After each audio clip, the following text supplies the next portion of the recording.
really happy to have you back again. Wow, have things increased since we had you Well, on here? well, they certainly have, unfortunately, or whatever, depending on how you look at it, I guess. Right. Uh, it certainly is it's a pleasure to be back on again. Thank you. We those folks that are not familiar with what we're talking about, I guess everybody really is for the most part, at least have a somewhat of an insight or an idea. But what we're talking about, of course, is the pending return of Nibiru, or Planet X. It's got a multitude of names referred to as a wormwood in the Bible, and of course there's been many tags on the name of this. Let's say the ninth or 10th planet returning on a large orbit that has had it coming around. There's kind of a debate as to whether it's every 3,500 years or 350 years, and that relates strictly to a simple question between different groups that have studied it, followed it. Many of them, folks that have certainly studied it longer than I have, people that have spent their entire lives in the pursuit of understanding and studying the planet of Nibiru, and the simple question between whether it's has come around 10 times of 350-year cycles, or if it has come around only on a 3,500-year, only to the fact that the numerical conversion from the old times, and of course there've been many updates on calendars and what have you, that type of thing, a lot of changes obviously over, let's say, a period of 1,000 years or 2,000 years since the time of Jesus Christ. It certainly has been a lot of variations on calendars and what have you. But the big deal was that they did not utilize the simple figure 0 until some period of time, like in the time of Caesar or something like that. So when they were writing 3-5, whether it was 350 or 3500, it makes a big difference relative to the time. It's either 3,000 or 300. So there's kind of a debate, but that's not relevant. It's the studies of the people that have really done serious studies for many, many years. The bottom line is that it appears that it will be returning soon, and in terms of soon, some people have figured it down to the very day, being some point in time in either March, late March, or early April. And that was a period of time that all of the people that have done the real historic in-depth studies, some of them, like I say, for 30 years of their lives, all kind of agree that there's no question that the previous time when a catastrophic heavenly body did this passing close between the earth and the sun, and did their pass and caused unbelievable havoc on the face of the earth, and it literally was always the March to April period of time. So the next point, it was like relative to all of the scriptures, the biblical accounts that fit into it, and of course the even including the Chinese emperors going back a couple thousand years. Their astronomers had always marked it at the same point in time, and even geologists, when they do those samples where they dig into the ground and they can actually read the geological, let's say the earth itself in the ground, and they can measure periods of time where there was either a lot of growth, vegetation on the earth, or there was absolutely none on several sequences for like a period of 50 to 100 years with almost no growth at all, and then it would start up again, and then in a period of time there would be another, let's say, a stripe running through the ground of the Earth itself, and would indicate that there was another period of the same kind of non-vegetation where all living things were predominantly wiped off of the Earth. And they can go back, of course, and they're still doing that actually on a daily basis. They do it in the North Pole, the South Pole, and of course all around the equator. And all of these vegetation periods of no growth are they match up. They're identical around the globe. So something happens every 300 years that is causing a complete destruction or pretty much a wipe off of things growing. So all of these things, you have to put those all together.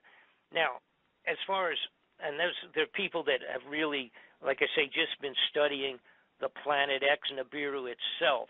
And there's a fellow named Gil Broussard who has done a really in-depth, I think, a wonderful investigation on this for many years himself. And you people can look that up on the computer on Gil Broussard, and he has this fantastic group of charts and things of that sort to explain and how it relates to the Christian Bible and the events that have already taken place previously. And he literally lived in China for a while and had the ability to study the library and the old accounts from the Emperor of China and the astronomers that worked for the Emperor, and all of it corresponds. It comes up the same period of time and the same effects globally. But how I got into it, and I produced this a report, a DVD program, and did it, and actually worked a couple of years on it myself, because I have been, I'm a government whistleblower, if you will, and I have been involved with chasing criminality in the government for many years myself. I've been a federal witness. I've testified before the Senate Intelligence Committees. I worked for at least 5, if not 6 or 7 major government inquiries, working, supplying information for the congressional inquiries, actually several of them that were some of the biggest in the history of our country in the last 50 years, I guess. And so when I started looking at, had someone come to me and said, "Hey, Bob, we're missing billions and billions of dollars out of these different budgets." This is like about 3 years ago, actually. And they asked me, they said, can you look into this and figure out what's going on? Because for some reason, these aren't the regular, what I refer to as theft of money out of the government by individuals that I'm used to chasing, and it even includes drug operations connected directly to our intelligence agents and things of that sort. And I had been doing that kind of thing for a long time, but this was big money. It was billions of dollars, even, believe it or not, trillions with a T, vanishing from the different budgets and what have you. And then at the same time, after I started looking into it, I discovered, to my satisfaction, as to many other people, that the gold out of Fort Knox is all gone. So now we're talking, whatever the amount there is unbelievable. We're talking tons and tons of gold vanished. It's not there anymore. When a couple of years ago, when some of the governments wanted to get some of their gold back out of Fort Knox, they actually were told that they couldn't get it, and they even couldn't get an audit. They couldn't even find out how much of their gold was left. And in Germany's case, we're talking 1,500 tons of gold that they had on deposit at Fort Knox that they could not retrieve any of it. Now, eventually, after a year or so, 2 or 3 years ago, after a year of doing a lot of shenanigans, they did get some of their gold. But the bottom line is the gold in Fort Knox is gone. We've got budget fraud going on all over the place, and I couldn't figure out why. And I of course, had nothing to do with Nibiru in my mind. I knew a little bit about it, but I didn't know a lot. And to me, when it's something that as a guy that's actually been a candidate for the United States Congress in 1990 myself, and being involved with the inquiries professionally for such high level investigations.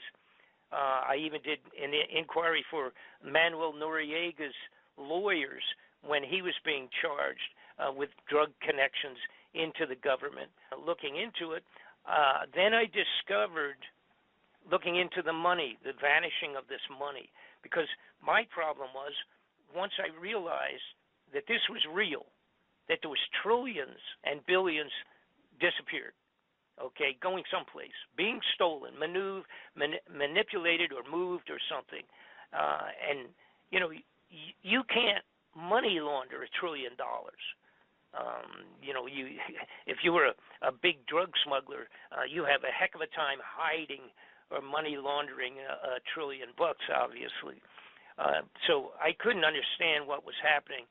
Then I found out somebody reminded me of information that I did know back in 95, and that 1995, and it was reference to underground facilities that were being built.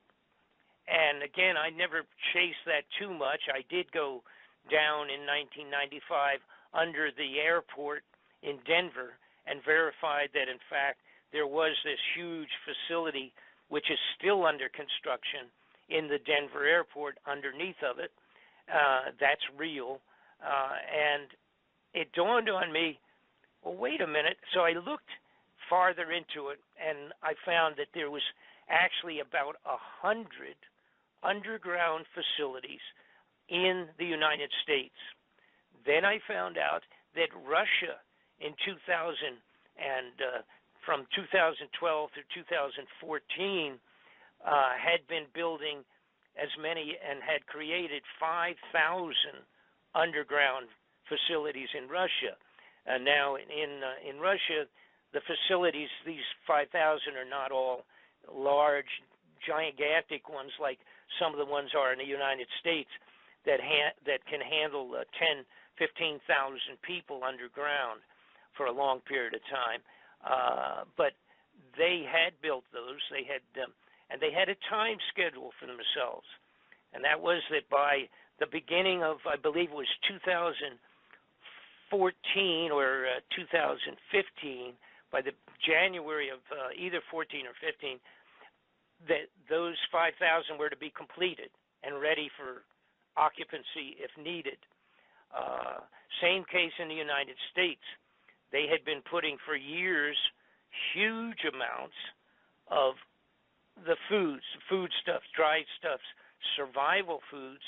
They had contracted with all the big companies, and they were taking about 80% of everything being made in the United States for survival foods and buying it up and putting it underground. And they all have dates. The dates were basically to have the underground facilities ready for use, and within about 7 months ago, they were supposed to be finished and totally up for use. And that, I think they pretty much reached that schedule. Question obviously was, what is it that scared the upper level, the elite upper level of these governments to create underground hideout facilities for survival for themselves? And that led me to the Nibiru possibility, the returning of Nibiru. And so I went ahead and I worked a couple years on research and almost a year producing the DVD report that I had finished 1 year ago when I first released it. And it's a large 4-hour double disc DVD that explains almost everything to do with it, the scientific astronomical reports on it, the biblical parts, the relationship to the Bible, the relationship of the Catholic Church to what's going on, whether they do or don't know about it, and what their attitude is on it, and et cetera, et cetera. So we completed that. It's then since that period of time, I have made several predictions in that DVD. Of course, everybody says, "Oh, you never want to make predictions because if you're wrong, then you're a fool," you know. So everybody steers away from that. But I did make some, and I'd be glad to go over some of those things that have taken place. Actually everything I mentioned that I thought would happen has happened. And do you have any special question or direction you wouldn't want to go tonight? Oh, this is such an incredibly vast subject, as you know. I can only imagine that your 4-hour DVD basically is only able to scratch the surface of each one of the elements that is obviously, once you connect the dots, pointing back to some series of events that are so utterly cataclysmic that would cause not just, for example, you know, you may or may not, I don't know what you may know this already, but just for the listening audience, there's been a lot of chatter as of late about the Chinese building a base.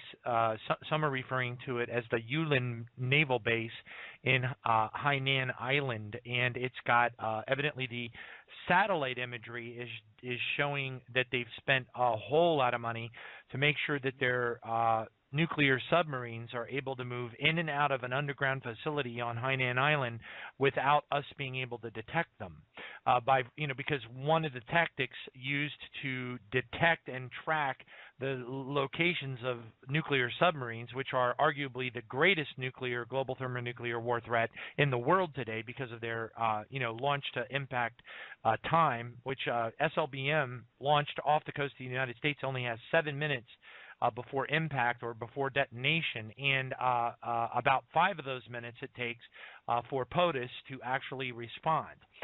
So you've only really got a 3-minute window to respond. So these deep underground bases, the magneto-leviton train systems, we found a white paper written by the RAND Corporation that describes a lot of this stuff is published out there. If you know how to dig and what the words are, the keywords are, you need to search. But these companies like not McDonnell Douglas anymore, but the RAND Corporation in this case. A lot of the big military defense contractors, they have released papers, in some cases 10, 15 years ago, that describe the same things that people who have been claimed to have been in these underground bases, like Dulce and other creepy ones, have supposedly ridden on these trains and have been there, done that. Supposedly the Mount Graham facility, which is supposedly where the people in D.C. would head to in case of such a cataclysm or a surprise attack, is also connected to these. But everything that you're saying, there isn't a radio show that's long enough. No, that's to cover all. And of course, a lot of people, the folks that don't know me, some people have been following my career since the Iran-Contra inquiries. That was where I first became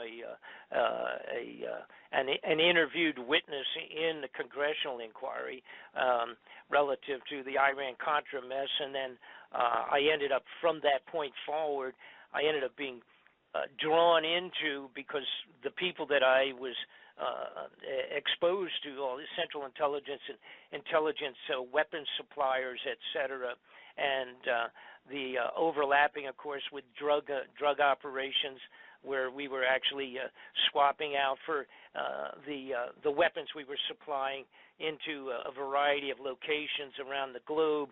We were swapping off for drugs and using the Air Force planes themselves, or Central Intelligence craft, or whichever, and we're bringing back the drugs on the exchange of drugs for weapons, done at the approval and the nod of the President of the United States, which is about as disgusting as you can get. But The people that have known me and what I've done over the last 30 years, and so many different inquiries that I was involved with, they're okay. They understand. They know who I am. The other folks that don't, it would take so much time for me to give you a good update on that. I don't want to really waste much time on that on radio time. Like you say, we have so much tons of information that it's mind-boggling. Now, my DVD, by the way, it's 2 DVDs and it's 4 hours long, which is it's kind of tedious. In terms of just because it's so long, but like I say, it pretty much does answer all the different questions. And what's great about it, or what people that have been so excited about it, I have live footage besides regular photographs. I actually have live footage of some of the underground facilities, which is great. Because people automatically they say, "Oh, well, wait a minute, this is over my head, and I can't imagine this, or I can't imagine that." But I show the equipment by which they actually are capable of drilling into the side of granite mountains with a single drill so large that once it goes in and comes back out, can drive an 18-wheeler easily into the side of the mountain. If you go in twice, or if you utilize one of the newer drills, which is so gigantic, if they put 2 of them side by side now, and as a matter of fact, the Chinese have a 3-headed drill, each one of them big enough to drill a hole in a mountain. To outrageously big the Chinese drilling equipment is. Ours is equally as huge, but I don't believe we have a triple-headed one yet. But at this point, most all of the major nations of the world, including China, Russia, the European countries, and the United States, and all now have underground facilities that literally are cities underground. And like I said, here in the United States, we have about 100 of them. They're big enough, and they are connected. Like you mentioned, they are connected with mag-levitated trains that we've not even gotten but 1 or 2 in the United States up above ground for civilian use.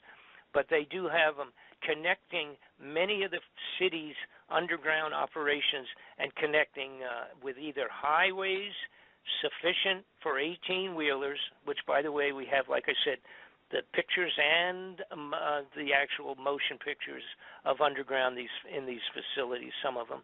And they're big enough and where they're totally connected with either maglev trains or 18-wheeler trucks.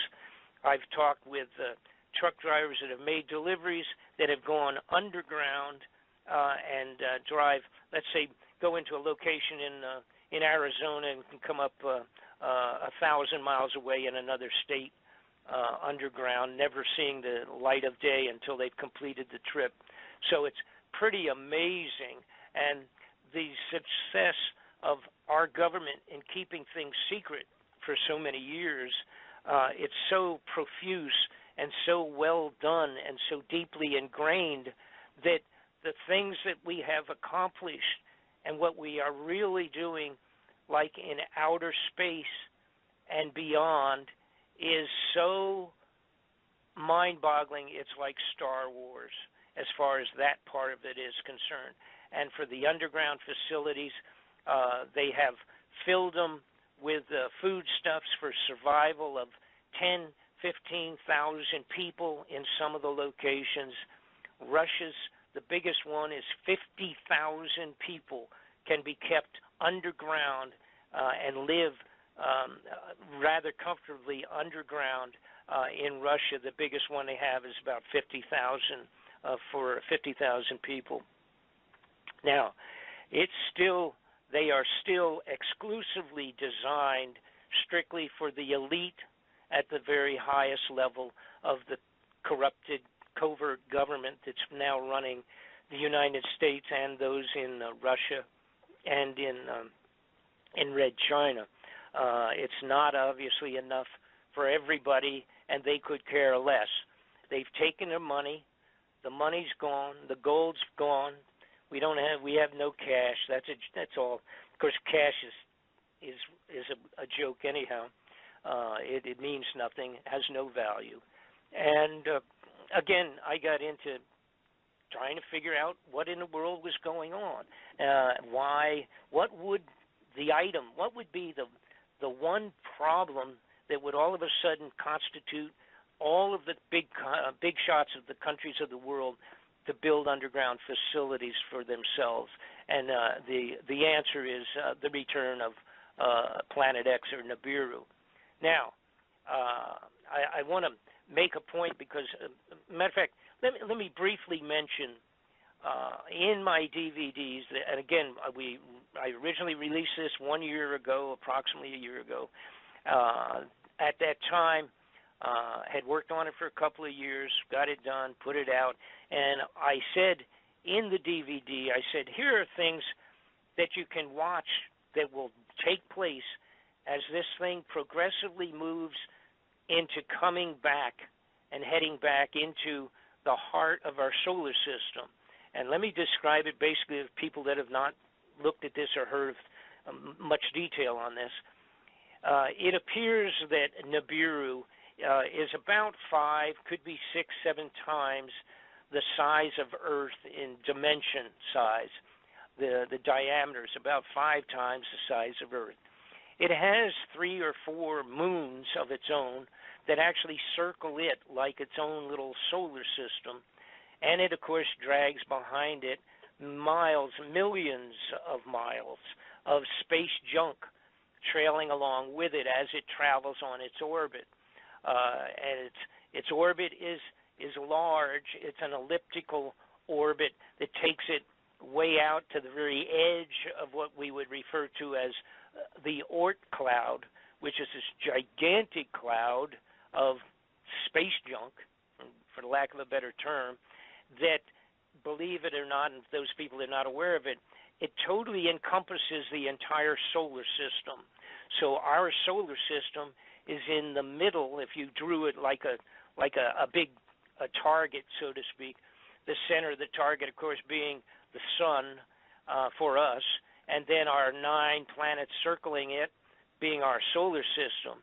And then in that solar system being put into the middle of the whole of another big donut, if you will, called the Oort cloud, which is all this miscellaneous space junk.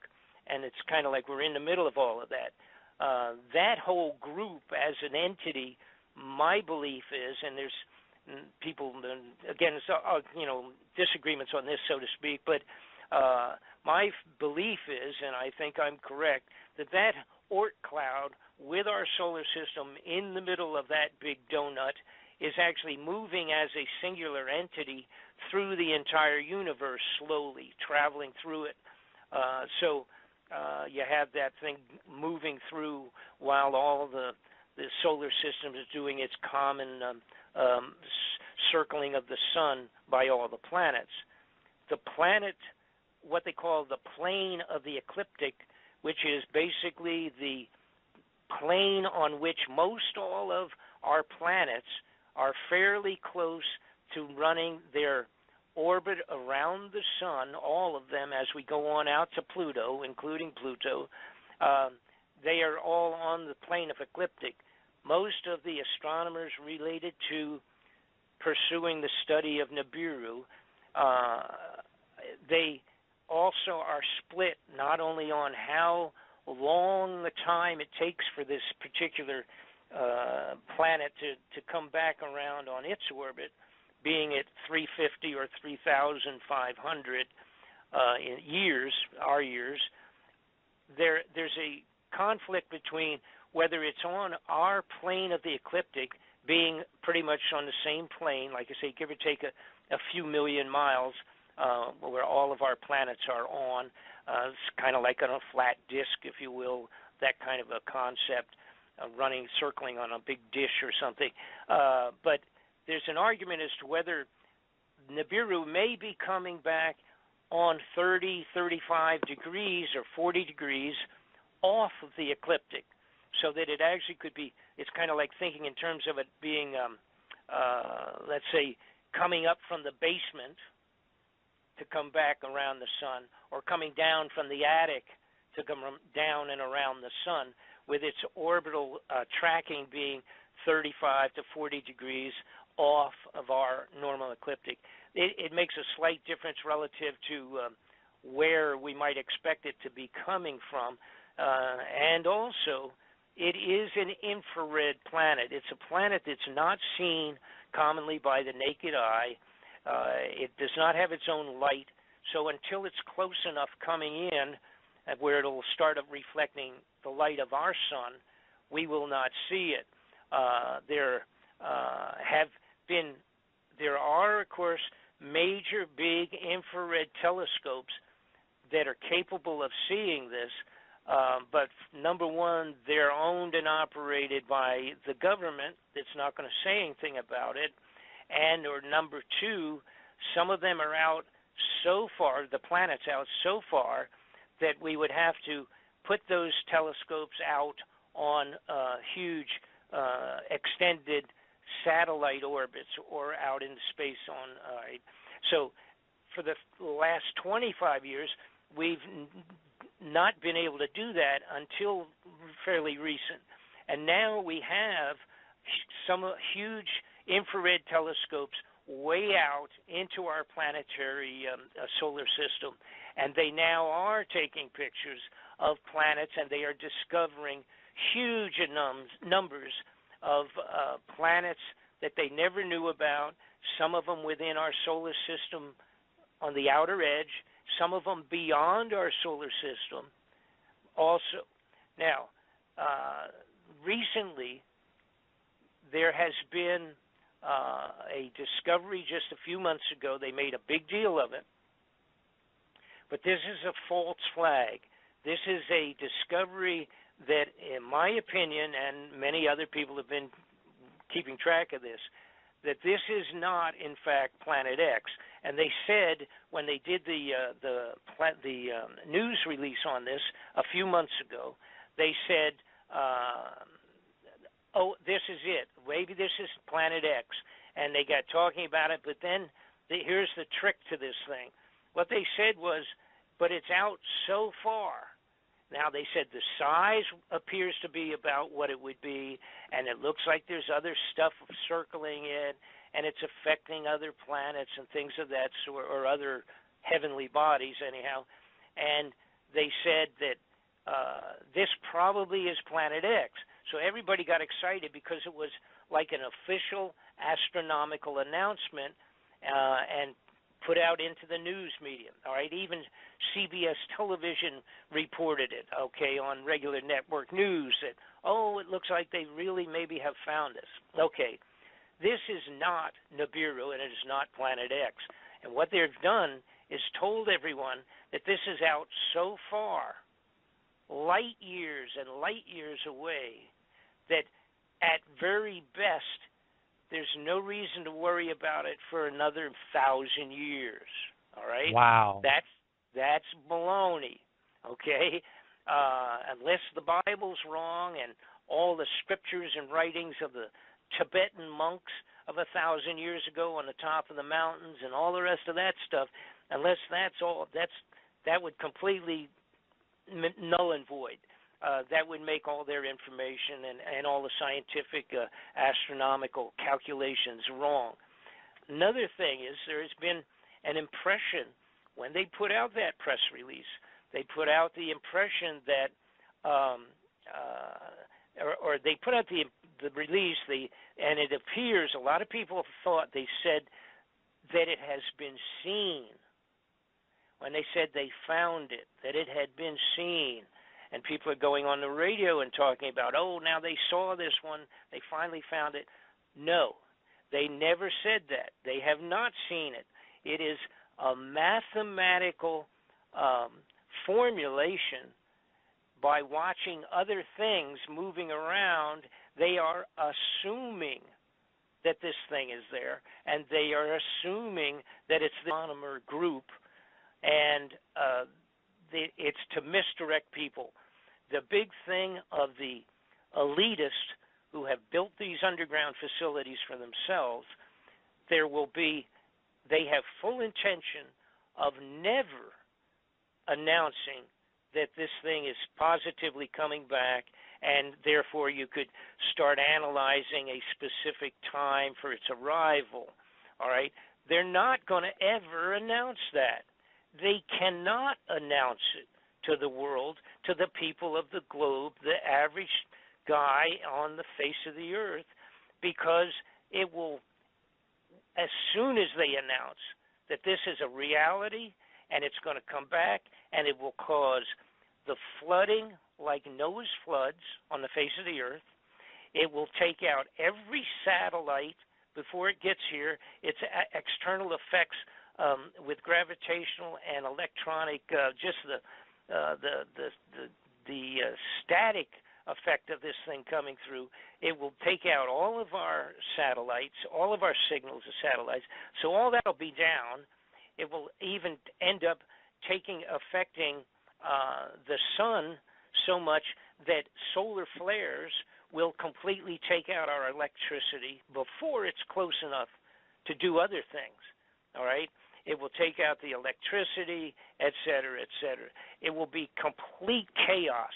Obviously, the idea of everybody on the globe finding out there's a thing coming in that's going to potentially wipe out 90% of all living things, from animal, mineral, to children, to all of the people living, and all the animals, and all the trees, and every flower, and every piece of corn, all things growing, and everything will be wiped out from this thing. Because what it will cause will be activity on the sun more than we've had, which, by the way, has increased many times over in terms of crazy solar flares, and now holes in the face of the sun developing, things of that sort, which they can't figure out. But there's no way for them to announce that this thing's coming in. They will not announce it ever. Now, what they must do, this is a political thing, all right? What they must do is have in place martial law prior to the time that people will start seeing it. Now, the bulk people that have been, like I say, studying this much more than I have for many years, had predicted that between this December that just passed and next one or two Decembers down the road is going to be the first time that it will be seen visually as a new star in the sky. All right? And it will take approximately 4 to 5 months to come and be going around the sun, circling the sun, then going back out the other side and going back out again on its long journey away from the sun. So it would be a star in the sky in the period of time of about December, and then it would take January, February, and then by March or April, the time of Passover period of time, is when they anticipate that it will be, they will pass and it will eclipse the sun, dragging its, like I say, all this junk behind it and its moons that circle it will go around the sun. It will take 155 days for it to make that journey. Then it will come back out the other side and head off towards the depths of space once again, to be gone for hundreds of years. The anticipation was that the very earliest would be this last December here, last month that just passed, or 2 months now, just passed, that it should have been seen as an incoming star. And that if that did not happen, which it apparently did not, and we also have seen they have not done martial law or anything of that yet. So my feeling and the feeling of most people involved is that we probably have a year before we have to worry about it again. But the next potential likelihood would be, since it didn't take place last month, is that next December coming, the December of this year, 2016, it should be seen and should pass on March and April of 2017. So we probably have a year breather, so to speak. All right. Now, and again, this is all done mathematically related to the historic and geological information of the previous passing of this planet, and going by biblical, and going by the writings of the monks and the Emperor of China and all of those. Who, by the way, the emperor 1,000 years ago in China had very, very advanced astronomical astronomers doing studies for the emperor. And if they made mistakes or miscalculated things, he cut their heads off. So that was their punishment for being stupid. They were not fooling around when they wrote these things down. They were all very accurate, and they had written and completely explained what this thing looked like, the direction it came from, where it came, how long it took to go, and what happened to the Earth in reaction to the close passing of this giant planet. Revelations perfectly described it, and describes it one step at a time. And very interesting, the Revelations describes where the leaders and the wealthy and the kings and the queens will go into the side of the mountains underground to hide away. And I thought that's really amazing, because that's exactly what the underground facilities have been created for the kings and the queens and the leaders of the nations to hide away under the rocks inside the mountainsides. I thought that was that's the sixth seal. It's the sixth seal, and that's and correct. you know, I wanted to share something with you because this is directly material to that piece there that you're referring to in the Bible, the sixth seal, and that's Revelation for the listeners that have just tuned in. That's Revelation 6, verses 12 through 17. At the 17th verse there is, and the day of his wrath has come, and who is able to stand? So that marks the period of God's wrath from that point forward in Revelation.